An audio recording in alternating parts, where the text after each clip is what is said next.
For my birthday, I got the wonderful gift of a reading slump. So that was fun.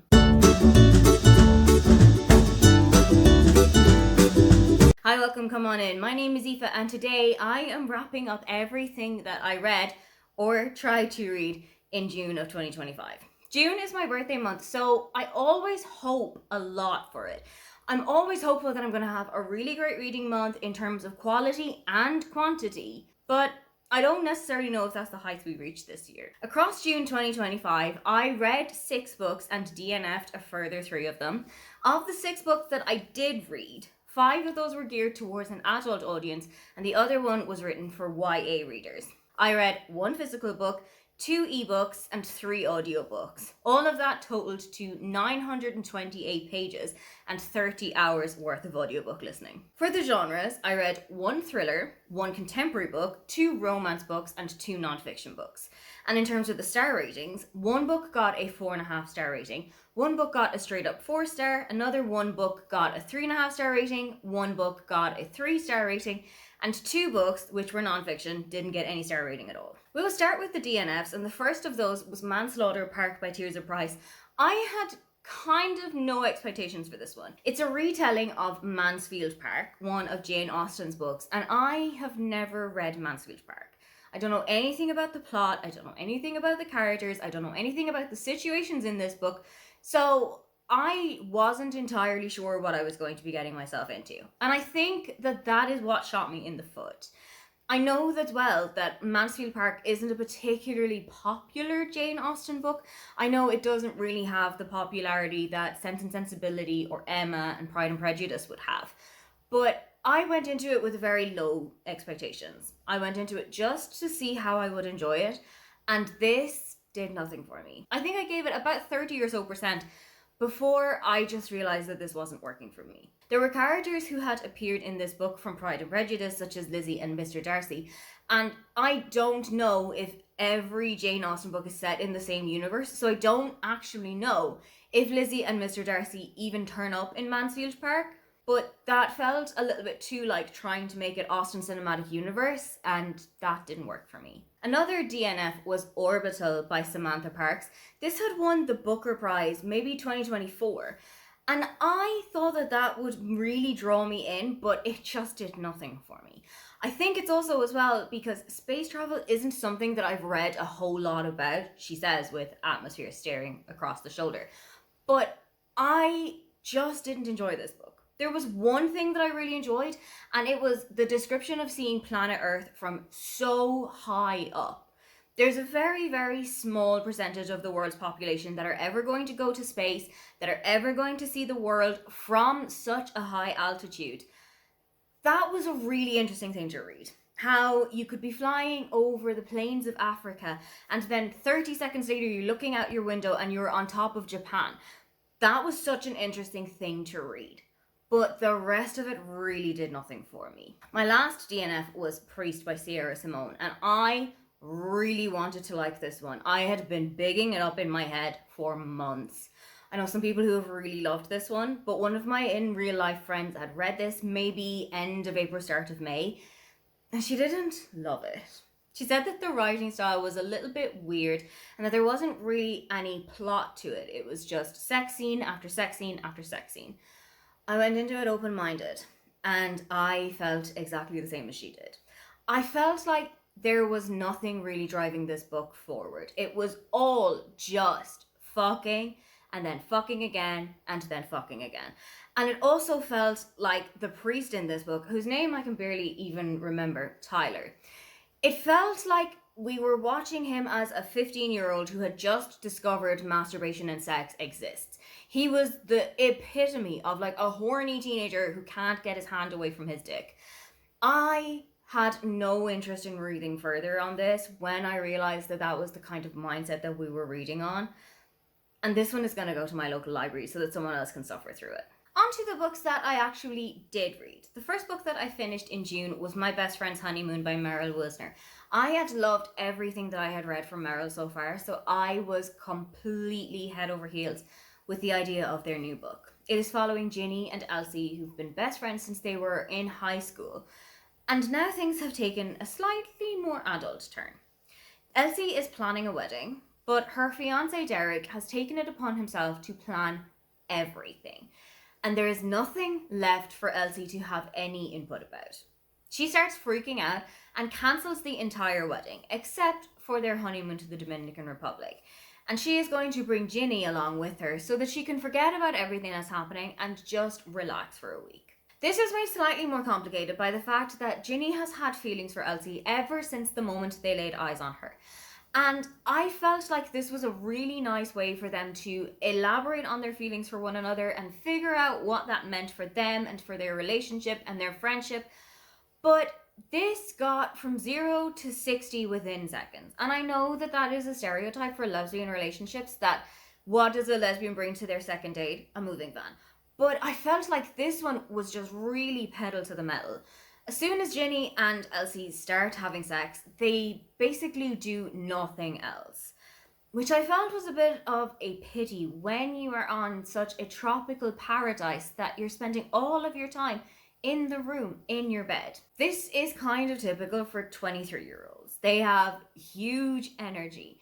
And that was another bugbear that I had with this book. I felt like 23 was a little bit too young to be getting married. I know that in the US, there is rather a culture of marrying early.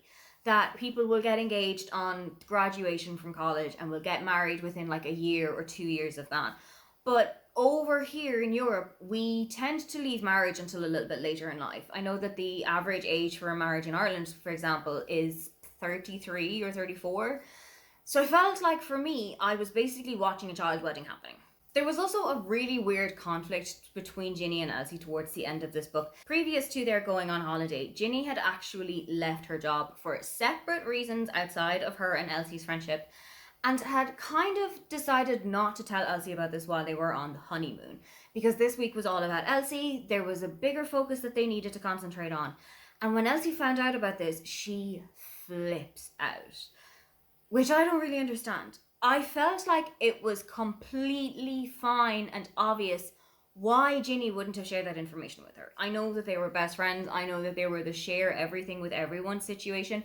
But I feel like in a friendship, when it's such give and take, if one of you is concentrating on something else, and you might have something else that you also need to discuss with them, it does need to go on the back burner if yours isn't as big of a priority at the moment. There was a couple of things that I did enjoy about this book. I really liked the family dynamic between Elsie and her siblings.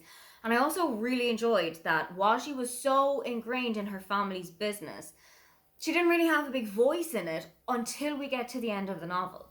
And she really starts to stand up for herself and to make her voice heard and to push her ideas forward. And I absolutely loved that of her. I really loved watching her become more assertive and standing up for what she believed to be right and standing up to her father, who she knew was just cantankerous and set in his old ways. And this is how we've always done it, and this is how it's always worked. I loved that she had taken the initiative, and I loved watching her kind of develop her own style with the business. It was such a great thing to read. I'm hoping that this was just a dip in form for Mel Wisner, and I've had a couple of authors that this has happened with. I've had a couple of people who I've read their most recent book and I haven't really loved it, but other books that I've read from them before have been great. So hopefully this is just a little dip in the ocean for Meryl Wisner, and with their next book, we're going to be right back on form. In June, I also read Say You'll Remember Me by Abby Jimenez. Now, Abby and I have been kind of hit and miss for the last while. Sadly, this one was a miss. This is about Samantha and Xavier. Samantha brings a tiny little kitten that she's found on the side of the road into Xavier's vet's office. And while they spar heads at the first moment, they actually start to talk to one another, come around to each other's personalities, and they go on the absolute first date from heaven.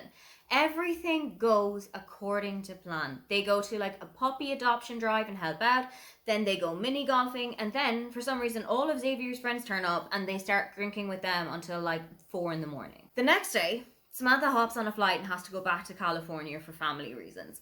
I think it should have been made immediately clear from Samantha that this could only be a one-night thing. Even if the date was going super well, even if they had chemistry off the charts, I really think that she should have been upfront and said, hey, this can only stay within the confines of this evening because from tomorrow I no longer live in Minnesota. That made it really difficult for me to root for this couple for the entire relationship, because there always seemed to be a struggle. There always seemed to be some kind of a way that the distance could never be closed, that the gap had to stay as wide as it was. If it was a financial reason, if it was a family reason, if it was something to do with work, whatever the obstacle was, there was no way for them to overcome it. And when you're reading a romance book, you need to want the couple to get together at the end. You need to be on their side. You need to be rooting for them the entire time. And when I had that information with me, there was never really a time that I knew I wanted these people to end up together. Now, in fairness to them, throughout the entirety of this book, they do try their best to make it work. They do scrimp and save and cut back on some things so that they have the money to go and visit each other in these entirely different places. One of them is struggling through winter, whereas the other of them is walking around in tank tops and shorts, and it just felt like such a different world. And I really did appreciate seeing how much effort they put into this relationship to try and make it work, but I did also feel like it was a little bit more one-sided. That Xavier was the one who was doing so much of the work and that was putting in so much of the effort and doing more of the sacrifices to make it work to be able to go and see Samantha. But she did have a reason why it wasn't so easy for her. Samantha's mother has dementia, and Samantha has moved back to California to be with her family so that she can help to care for her mother. This was written so well. As somebody whose family has also had experience with dementia, this is something that I knew what I needed to read when I was going into it, and I felt like it was written so well. Even with the point of Samantha not really understanding what this dementia diagnosis meant, and that she was just trying to live her mother's life as normal. She was trying to go out and do things with her, like bringing her to the supermarket, and not realizing that you shouldn't leave her in a car because she's going to drive off and have no recollection of where she is, how she got there, and where she's supposed to be going. Incredibly dangerous situation. But without the hindsight, without the knowledge, you can kind of understand why she would do that. I also really enjoyed Samantha's family as a whole. I really loved how supportive they were, particularly of Samantha's sister Geneva, who is a single mother, particularly of Tristan, who feels like the kind of nomad younger brother that is just there to annoy everybody. But he felt like really great comic relief as things started to get more difficult and as situations started to develop between the family. I felt like Tristan was just a really great comic relief going through all of that. The other family dynamic in this book is not quite so cheery and is also written with quite a lot of respect and with tact. Having grown up in an abusive family, more so emotionally and verbally abusive than physical, but abuse is still abuse, and Xavier is low to no contact with his family. There are so many situations where he is trying to avoid them. There are so many times where he doesn't want to be in the same room as them. But it also didn't make sense to me that at some point in the midpoint of this book, his mother called up the vet's office and asked to speak to him. And I didn't particularly understand why. He knew he was low in contact with them. He knew he didn't want anything to do with them. He knew that they had this opinion of him that was so wrong. Why answer the phone? Abby Jimenez is as Abby Jimenez does. This is likely going to be the first in a series. I think a second book could follow Geneva, who is Samantha's sister, or perhaps her brother Tristan. And based on how this book went, I'm not entirely sure if this is a series I'm going to see out to the end. After that, I successfully read 2 books for a vlog that I brought around my birthday of books that were published on my birth date. I wanted to read 3 books, but 2 of the books that I DNF'd were actually for that vlog and never really enticed me in any way. But the 2 books that I did finish for it were actually pretty much hits. The first book that I finished was The Shadow Sister by Lily Mead. This was a YA book that I went into with very little to no expectation because I feel like my YA moment has passed me by. I'm in my 30s now, I have different responsibilities, I have different expectations of the world, I have different daily tasks and routines and responsibilities. So I don't really feel a connection to a character who is going through school and is going through boy trouble and friend trouble. It's just not the world that I'm living in anymore. But this one really did blow me away.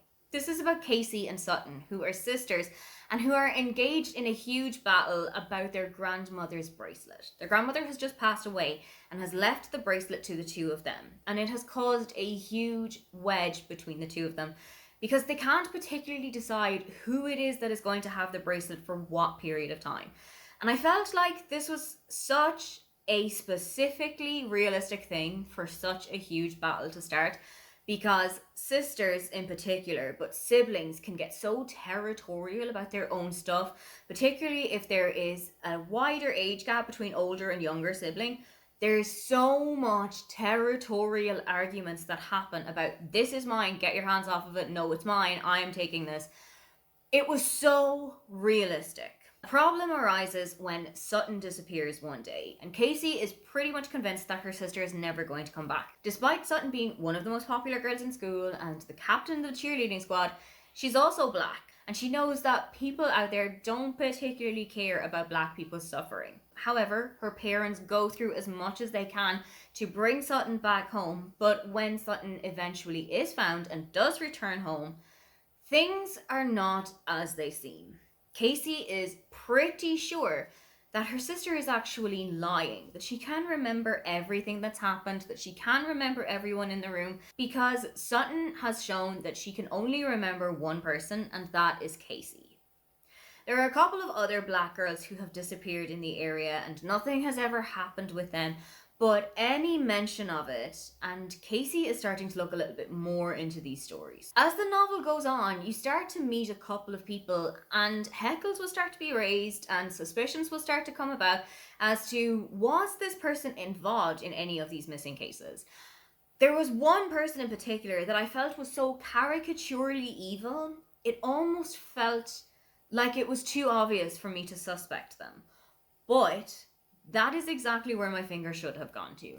And when we do get that reveal at the end, it almost doesn't make sense considering all of the steps that we have gone through.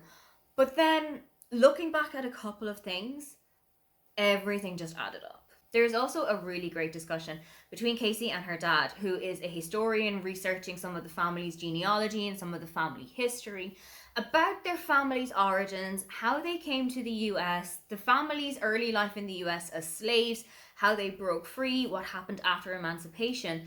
And I really enjoyed reading that part. I know that as a white person, there is absolutely nothing that I can say, and there is no commentary that I should make on this book, but I did think that that part was written so well and really engagingly. I don't know if Lily Mead has written anything else or is planning to write anything else, but I thought that this book was so well written that at times I even struggled to remember that this was a debut novel. If anything does come out with her name on it, I am 100% going to go and check that out.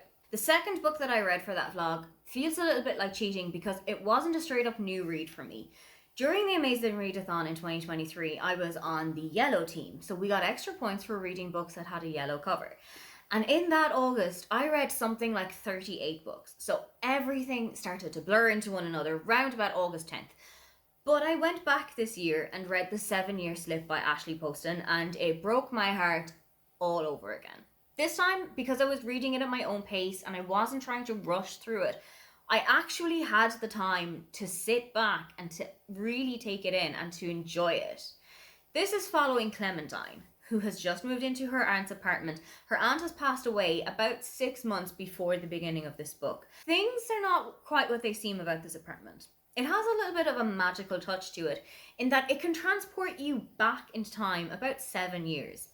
One night when Clementine is at home, she is transported back in time to 7 years and meets Ewan. Ewan is moving into the apartment for the summer because her aunt is away and she has basically put it up on Craigslist or something just to keep the income coming while she's on her holiday. Despite some initial struggles, Ewan and Clementine actually get along really well. They have phenomenal chemistry between the two of them. But Clementine is pretty sure that nothing can ever happen between the two of them because he is a figment of 7 years previously and there's no way for her to find him in present day. But where there's a will, there's always a way. And it turns out that Clementine's publishing agency is going to be working with a hugely successful author to write his first cookbook. Enter James, or as he is known to his friends by his middle name, Ewan. I really loved this serendipity and the kind of hints that you get as you go along the book that they are going to find each other in any timeline. I absolutely loved. It kind of felt a little bit like Fated Mates in a way. And because I'm not a big fantasy reader, I don't really have a whole lot of experience with the Fated Mates trope. So this felt like a kind of a stepping stone into it. But I really loved the kind of hints and secrets that you would start picking up on now and then. For instance, I had clocked instantly. We were going to see the chef that she had seen at a restaurant. He was going to appear again in another form, and it turns out that was Ewan. I also really loved Clementine's social circle. She is best friends with a married couple, one of whom is pregnant. They're expecting their first daughter together.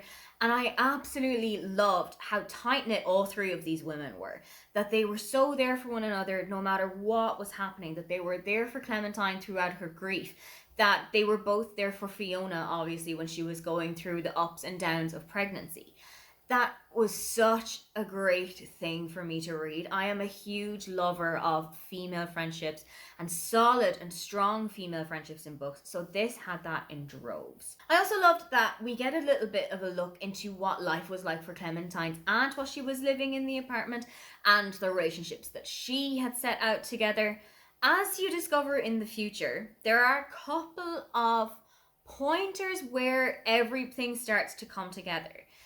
And for a while, I was questioning if this was actually going to happen. It felt a little bit too cliche, a little bit too serendipity. But I was completely on the right track, and I still feel like that was written really well. Something else that was written so well and with so much heartbreak and emotion is Clementine's aunt's suicide. The topic is dealt with so much love and care and respect. But it also really shows the devastation that is left behind. The people who are left behind to pick up the pieces. And feeling like you should have seen the signs and feeling almost to blame for it.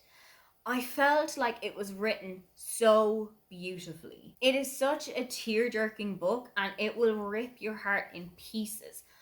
But it's such a wonderful and loving story as well. The next book that I read was Getting Shit Done by Rue Day, and I loved the idea of this.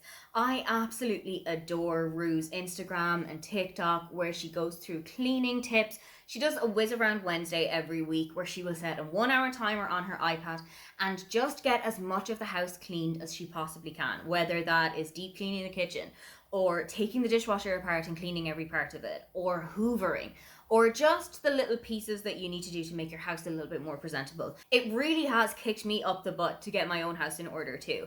So when I saw that she was writing a book and she was going to put a couple of tips on paper, I knew I wanted to read it.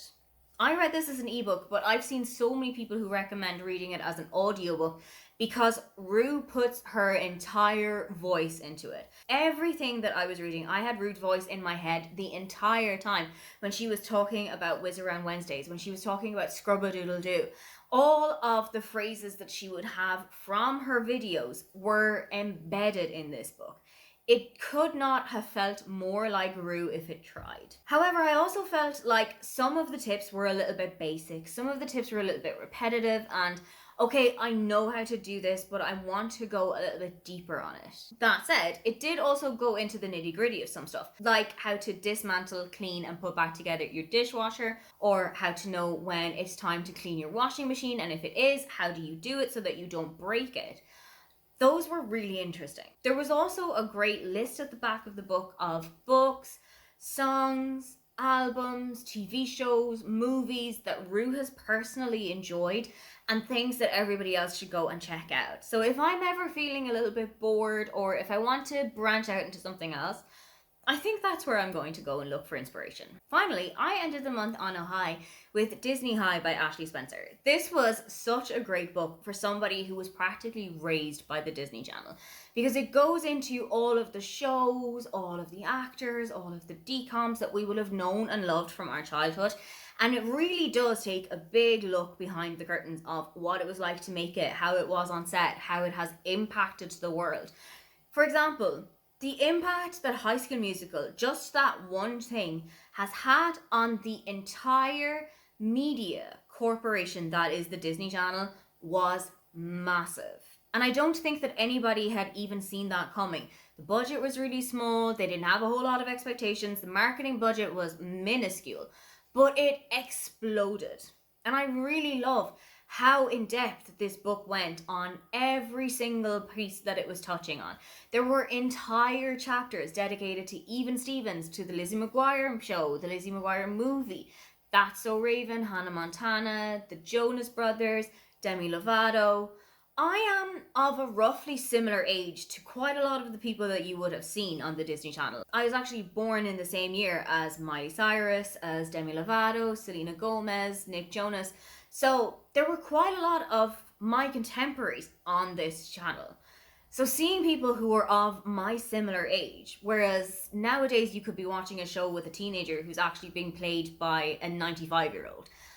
It was so breathtaking to see.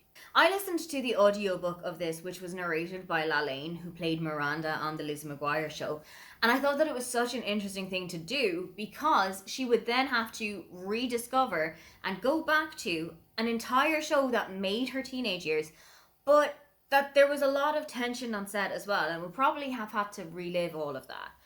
I hadn't known that there was such a big amount of tension between Hilary Duff and Lalaine, for example, and that was the main reason that Miranda wasn't in the Lizzie McGuire movie. I feel like it was brushed off as Lalaine is focusing on other projects, she is launching her music career, whereas the actual reason was that Hilary and Lalaine just did not get on offset. This was such a great read for anybody whose teenage years, childhood was shaped by that channel. Like, I can still remember the code for the Skybox for the Disney Channel. It was 614, and I would come home every day from school and I would immediately turn it on. This was such a great read, and if you are interested in pop culture in any way, this is one I would recommend. That is how my reading month went in June. What was the best book that you read in June, or what is something that you are looking forward to in July? If you'd love to leave me a comment but you can't think of anything you'd like to say, then just leave me a present emoji to celebrate my birthday with me. Don't forget to like and subscribe because I have new videos up every week. Now, get on out of here.